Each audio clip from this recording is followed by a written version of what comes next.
السلام علیکم. Second year رکوع نمبر 11 کا ہم ترجمہ اور تشریح کر رہے تھے. اس کی ہم نے کچھ آیات کا ترجمہ اور تشریح کیا تھا اور اب باقی ہم جو ہے وہ آج کرتے ہیں. آپ دیکھیں. اعوذ باللہ من الشیطان الرجیم. بسم اللہ الرحمن الرحیم. بیس ما بہت برا ہے. اشترو جس کو انہوں نے فروخت کیا بہی اس کے بدلے میں انفسہم اپنی جانوں کے. یکفرو کہ وہ کفر کریں انکار کریں بما انزل اللہ اس سے انزل اللہ جو اللہ تعالیٰ نے نازل کیا بغضاً اس ضد سے. ینزلہ کہ نازل کرتا ہے اللہ تعالیٰ من فضل ہی اپنے فضل سے اللہ من یشاء جس پر چاہے من عبادی اپنے بندوں میں سے. فباؤ پس وہ مستحق ٹھہرے بغضب غضب کے علی غضب غضب پس وہ غضب برائے غضب کے مستحق ٹھہرے. وللکافرین اور کافروں کے لیے عذاب مہین اور کافروں کے لیے رسوا اور کافروں کے لیے رسوا کرنے والا عذاب ہے. اس آیت میں یہ بتایا کہ بنی اسرائیل کا جو ہے وہ تعصب کے بارے میں کہ وہ اتنے تعصب والی قوم تھی کہ ان کو یہ بات اچھی نہیں لگی کہ حضرت محمد صلی اللہ علیہ وسلم کو اللہ تعالیٰ نے آخری نبی بنایا ہے اور ان پہ اللہ تعالیٰ نے کتاب نازل کی ہے.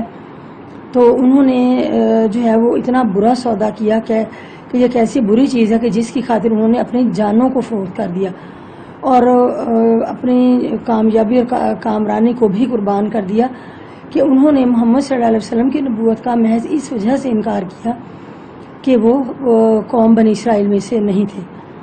اور اگر ان کی قوم سے ہوتا تو اس کا وہ اس کو مانتے ساتھ دیتے، لیکن چونکہ حضرت محمد صلی اللہ علیہ وسلم قوم بنی اسرائیل سے نہیں تھے، عرب سے تھے، اس وجہ سے انہوں نے ان کا ساتھ نہیں دیا.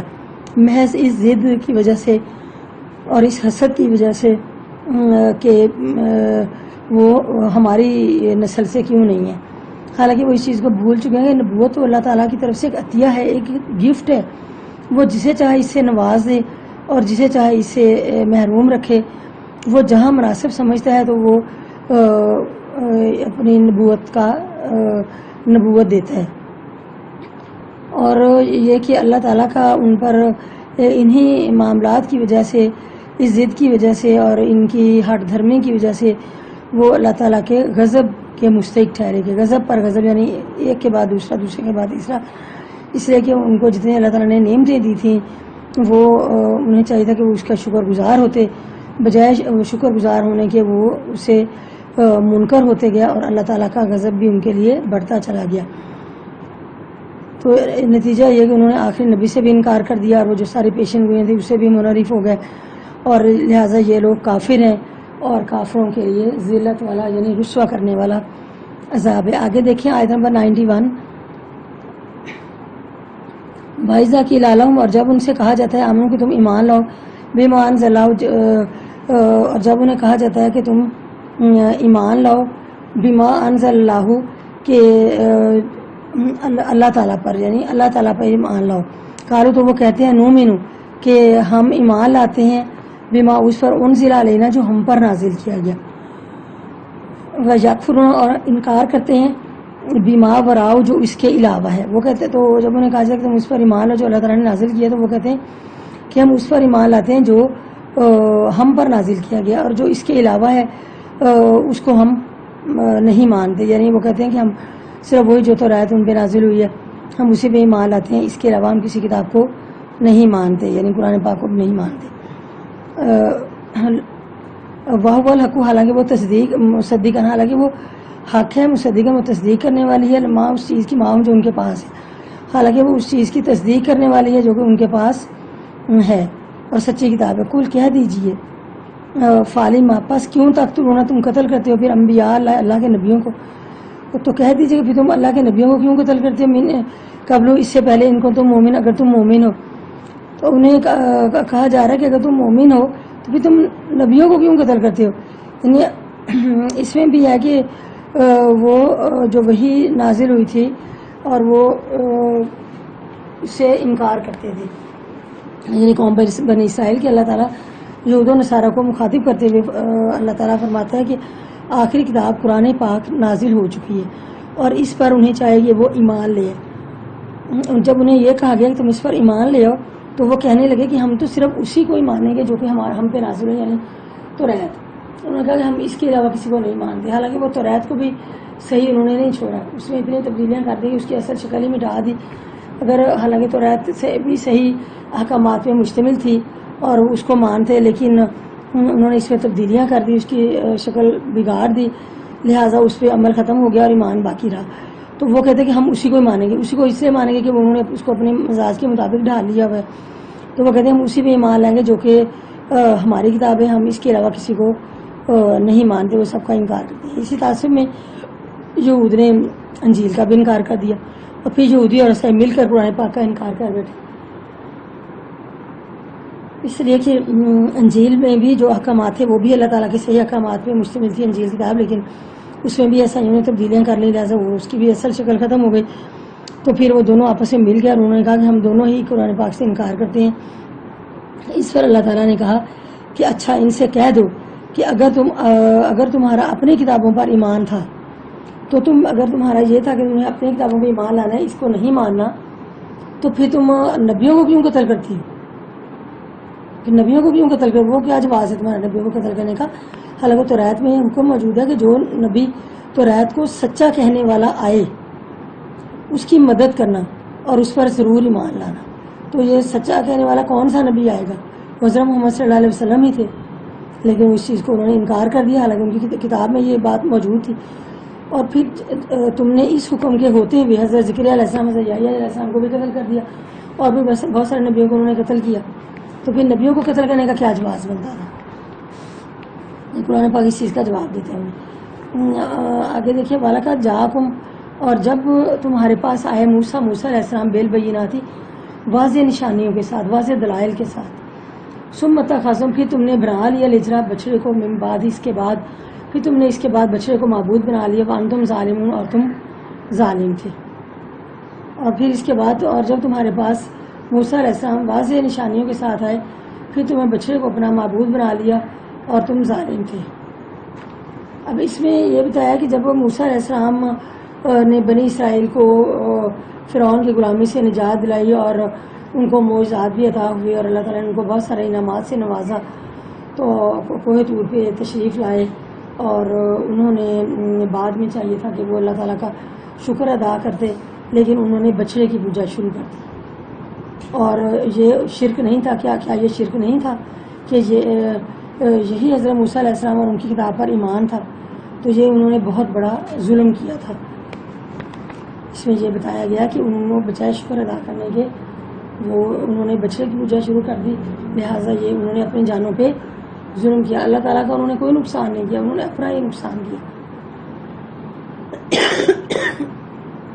وَإِذْ أَخَذْنَا، اور جب ہم نے لیا میثاقکم، تم سے پختہ عہد، ورفعنا، اور بلند کیا ہم نے فوقکم، تمہارے اوپر طور کو، اور جب ہم نے تم سے پختہ عہد لیا اور تمہارے اوپر طور کو بلند کیا، خذوا، پس پکڑ لو ما آتیناکم، جو ہم نے تمہیں دیا، بقوت، مضبوطی کے ساتھ، اور تو بس تم اس کو مضبوطی کے ساتھ پکڑو جو ہم نے تمہیں دیا ہے، اور واسمعوا، اور سنو اس کو۔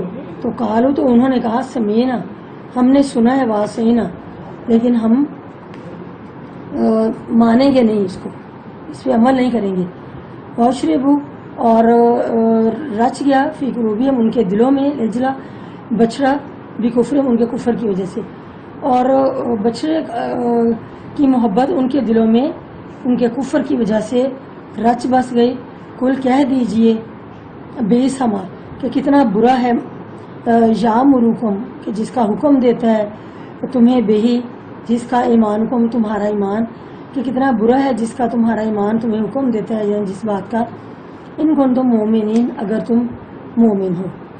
بنی اسرائیل جو ہے وہ بہت سرکش قوم تھی، اور جب ان کے ساتھ اللہ تعالیٰ نے پختہ عہد لیا، وعدہ لیا، اور ان کے اوپر طور کو بلند کیا، تو ایسا لگتا تھا جیسے ان کے سروں پہ طور پہاڑ جو ہے وہ آ گیا، انہیں ایسے لگتا تھا کہ جیسے یہ ہمارے اوپر آن پڑے گا۔